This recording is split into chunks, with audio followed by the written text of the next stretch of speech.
Fondos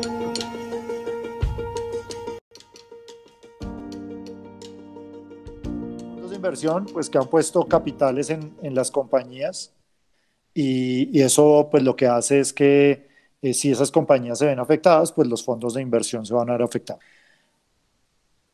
Todo ese contexto pone a las gerencias en una tarea muy importante y es empezar a revisar de manera muy cuidadosa cuáles van a ser esos impactos del COVID-19 en sus estados financieros. En principio, uno lo que espera es implicaciones que van a arrancar por la medición de activos y pasivos, pero de ahí vamos a dar el salto al tema de revelaciones y a una cosa muy importante que van a tener que estar monitoreando las compañías y sus auditores, que es la capacidad de los negocios para continuar como negocios en marcha. Entonces, hemos clasificado esas implicaciones en 5 grandes grupos. Esos grandes grupos son los activos no financieros, que va a ser el primer grupo que vamos a ver. Después vamos a hablar de los activos financieros. Luego vamos a hablar del reconocimiento de ingresos. Luego vamos a hablar de obligaciones no financieras. Y finalmente vamos a entrar en el tema de negocio en marcha y con ese cerramos la charla de hoy. Entonces, pues vamos a arrancar uno a uno esos temas y los vamos a ver. Entonces, arranquemos con los activos no financieros. Fundamentalmente hay una norma en IFRS que es la NIC 36, que es la que habla del deterioro del valor de los activos. Esa norma trae 2 reglas fundamentales. Una es cuando se trata de goodwills e intangibles de vida indefinida, ese tipo de activos tienen que ser evaluados una vez al año, al menos una vez al año por deterioro. Y en el caso de otros activos no financieros, fundamentalmente propiedades, planta de equipo, intangibles, que son depreciables o amortizables, ese análisis de deterioro debe hacerse únicamente cuando ocurra un indicador. Entonces, lo cierto en este momento es que ese cese de operaciones que están teniendo las compañías, la disminución que está ocurriendo en la demanda de sus productos, la disminución que están teniendo o que tendrán que hacer en los precios de sus productos, que claramente va a afectar la rentabilidad de las compañías, pues se clasifican y se entienden como un indicador de deterioro. En general, el hecho de que se detenga la actividad económica y de que se den menores ingresos para una entidad, automáticamente es un indicador de deterioro. Eso lo que significa es que tanto para los goodwill como intangibles, como para los activos no financieros, propiedades, planta de equipo intangibles, pues ahora con corte a marzo y periódicamente durante los siguientes cortes de estados financieros, se van a tener que estar haciendo actualizaciones permanentes de los test de deterioro. Eh, yo creo, y aquí entra un poco lo que hay que hacer. Entonces, fundamentalmente, las empresas van a tener que empezar a revisar sus presupuestos.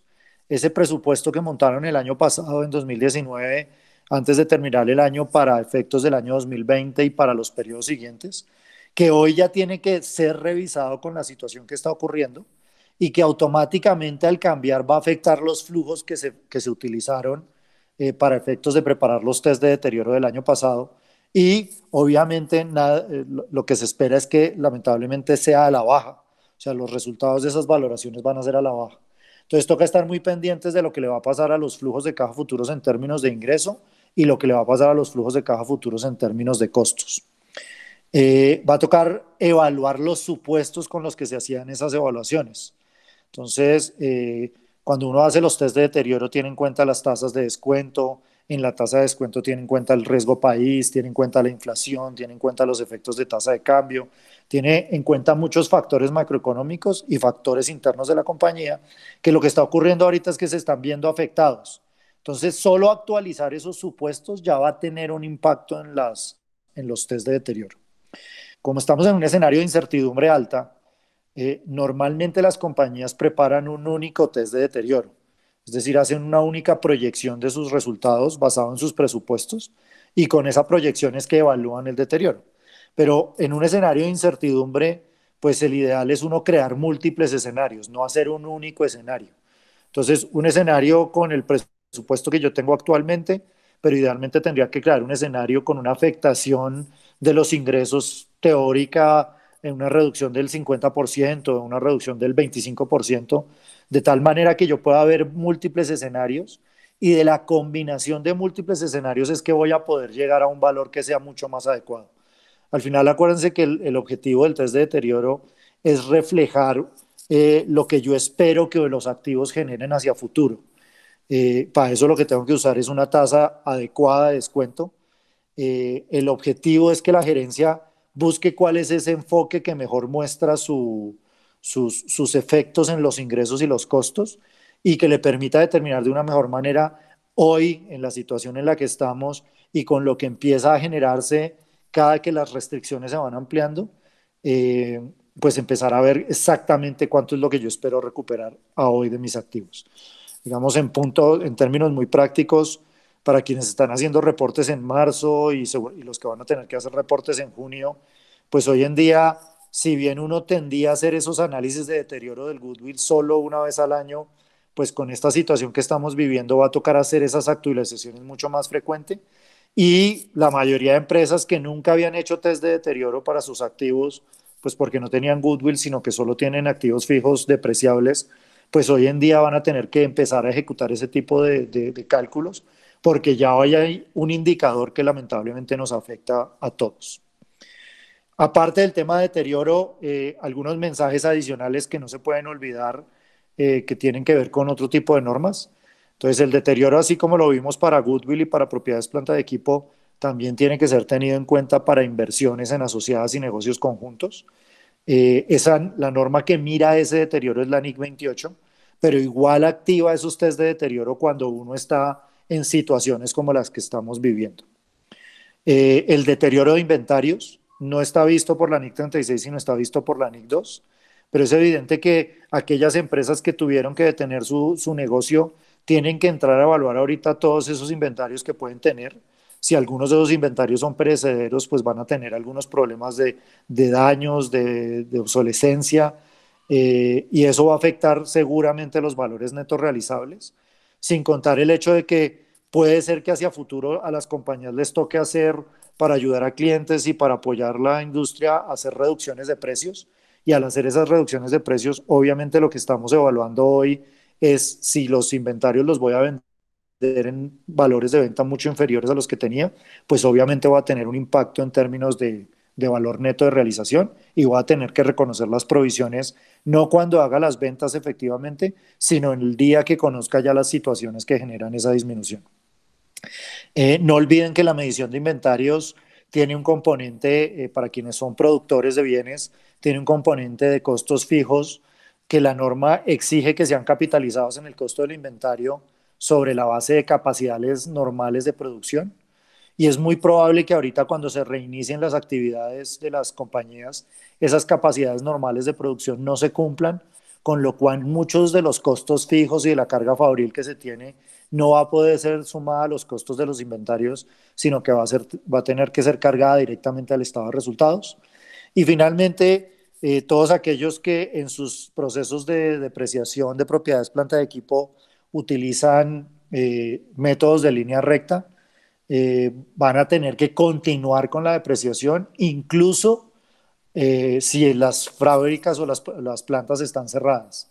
Entonces, digamos, la norma es exigente en eso y es la depreciación no se detiene por el hecho de que no se estén usando los activos.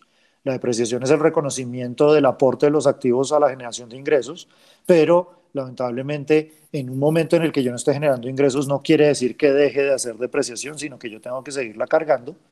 Si había empresas que toda esta situación los cogió con proyectos de inversión que estaban ejecutando, van a tener que evaluar muy bien la capitalización de intereses. Fundamentalmente la NIC 23 lo que dice es que si hay una suspensión de los proyectos, durante esos periodos de suspensión no se pueden capitalizar intereses. Todos esos efectos, si se dieron cuenta, todos los que recorrimos, lamentablemente tienen un impacto negativo en los resultados. Las normas exigen reflejar esos impactos negativos. No importa que la situación sea extraña y que le esté ocurriendo a todo el mundo y que de pronto en el futuro puedan llegar a aparecer auxilios del gobierno o puedan aparecer ayudas de otro tipo, no importa eso, igual los efectos deben reflejarse desde el momento en el que se conoce.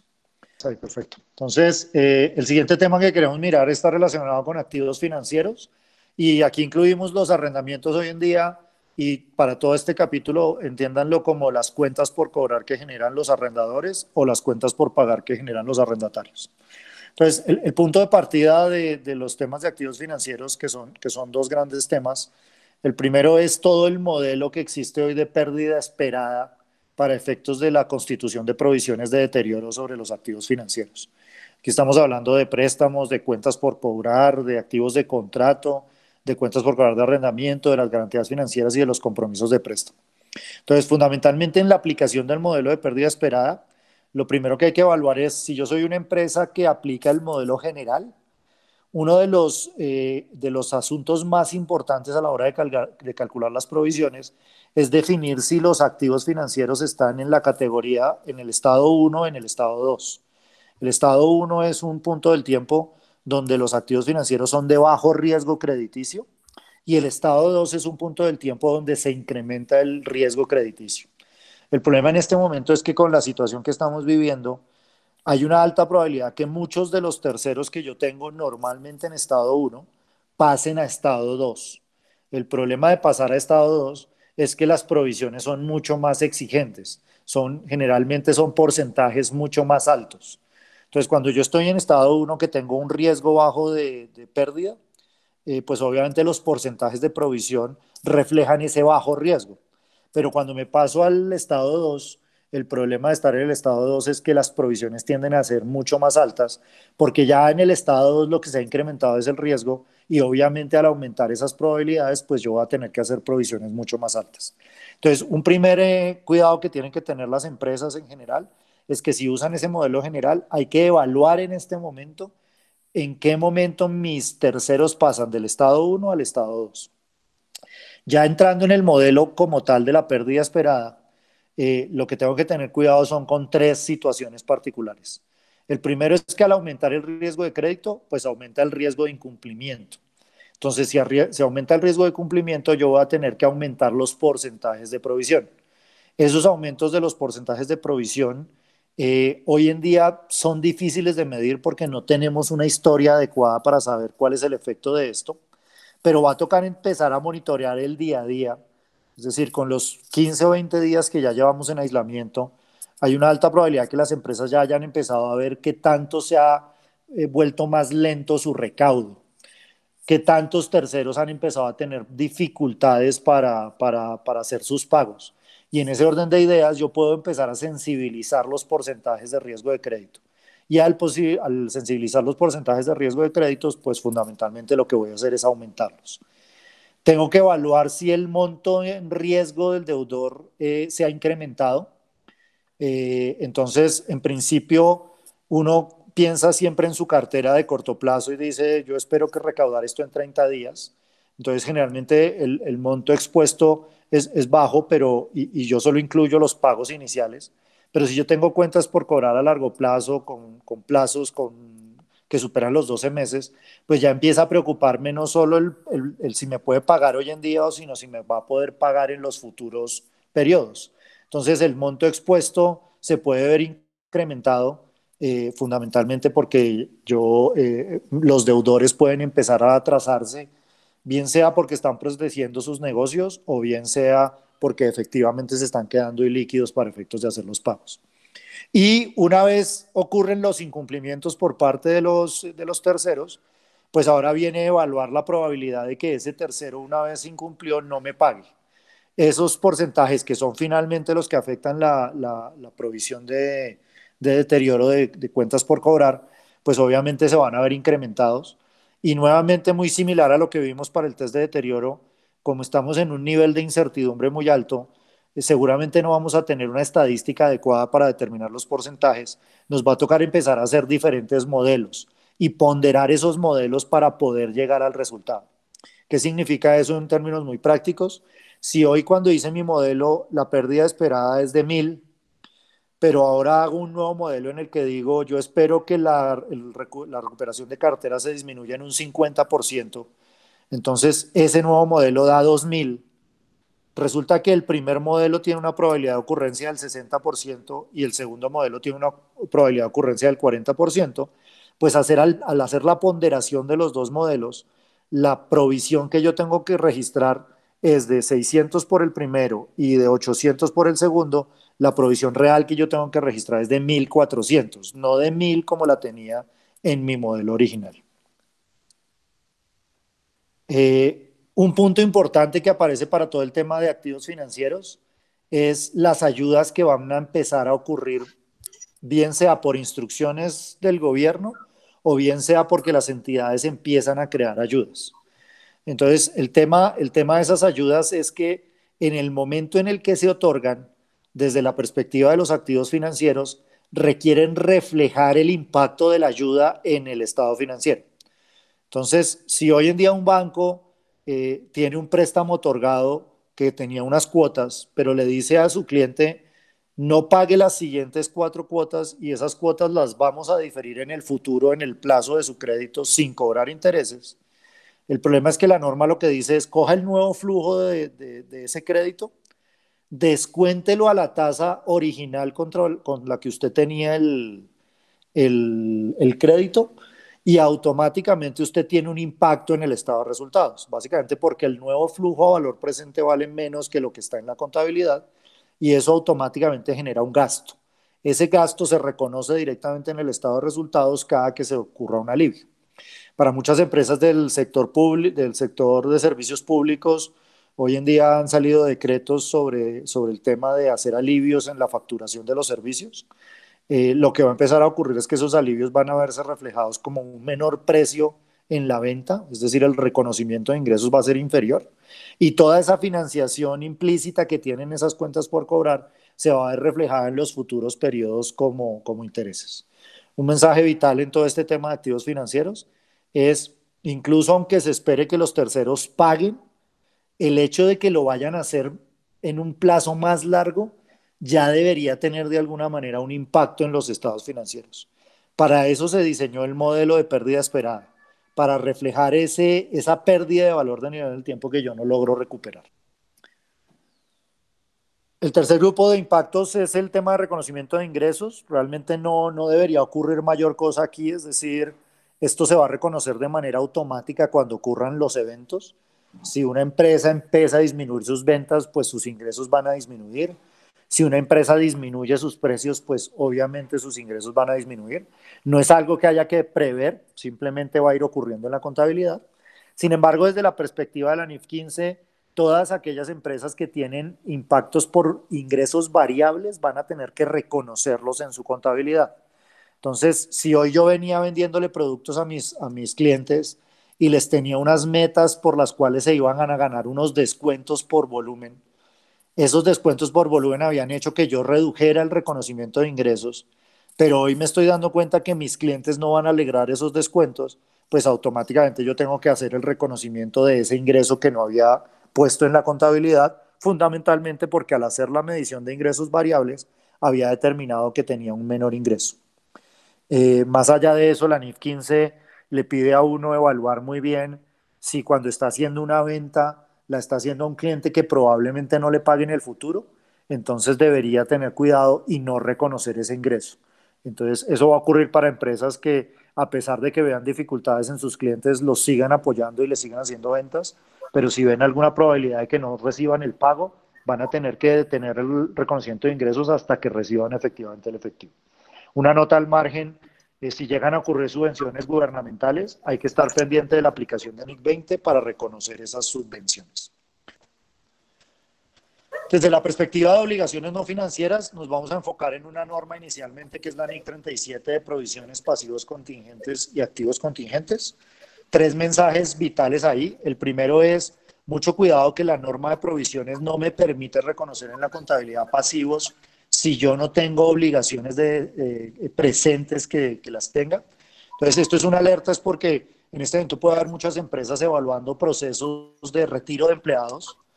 Un poco la anotación de la NIC 37 es usted solo puede reflejar eso en la contabilidad cuando le haya informado a los empleados. No solo porque esté evaluando qué va a ocurrir, entonces usted puede reconocerlo, sino que tiene que haber informado a los terceros que van a ser implicados.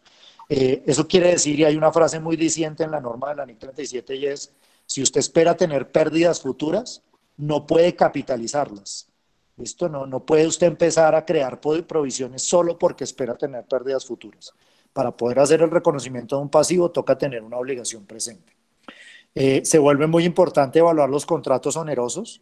No es algo que habitualmente aparezca en las compañías, pero si en este momento hay entidades que tienen suscritos contratos que no van a poder cumplir, pues hay una alta probabilidad que ese contrato se les vuelva un contrato oneroso y les exija provisionar, bien sea la sanción de salirse del contrato o las pérdidas que están obteniendo por la ejecución del contrato.